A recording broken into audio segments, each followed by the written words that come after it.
नमस्कार दोस्तों, Indian news में आपका स्वागत है। तो दोस्तों, भारत का सबसे बड़ा जो दुश्मन है वो है चाइना। और चाइना ने अब कुछ ऐसा खेल खेल दिया है जिसको लेकर भारत अब बहुत बड़ी दुविधा में फंस चुका है। और इससे भारत की जो स्ट्रेटजी है और अपने डिफेंस प्रोडक्ट पर जो भारत अपनी कोस्ट लगाने वाला है वह भी बहुत हद तक प्रभावित होने वाली है। दरअसल पूरा मामला यह है कि चाइना ने अब रशिया के 5th generation fighter jet Su-57 को खरीदने की मांग रशिया के सामने रखी है।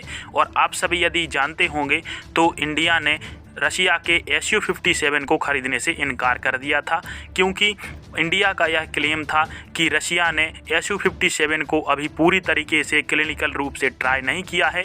और भारत का यह भी मानना है कि वह पूरी तरीके से 5th जनरेशन का फाइटर जेट नहीं है, जिसके कारण से भारत ने रशिया का Su-57 विमान लेने से इनकार कर दिया था। और अब इसी को लेकर चाइना ने बहुत बड़ा दांव खेला है। एक तरफ तो आप सभी जानते हैं कि रूस की अर्थव्यवस्था लगातार घाटे में जा रही है, जिसको आगे करने के लिए रूस को अपने हथियारों का बिजनेस बढ़ाना होगा। परंतु उसके फाइटर जेट के दो ही बहुत बड़े ग्राहक हैं, एक तो भारत है और दूसरा चाइना है। और जब भारत ने इतनी बड़ी डील को कैंसिल किया था तो तभी से भारत और रूस के संबंधों में कुछ खटास सी नजर आ रही है। क्योंकि आप सभी तो जानते होंगे कि बीते कुछ दिनों में जब भारत और चाइना के बीच चुनने की बात रूस के सामने आई है तो भारत को अलग करके चाइना को ही रूस ने चुना है। और ऐसे में अब बहुत बड़ा खतरा भारत के लिए समझ में आ रहा है, क्योंकि चाइना ने Su-57 को खरीदने की मांग रूस के सामने रखी है। और जब रूस ऐसे समय में भारत को छोड़ चाइना को प्रायोरिटी दे रहा है तो ऐसे में अब लग रहा है कि चाइना को Su-57 विमान मिल जाएगा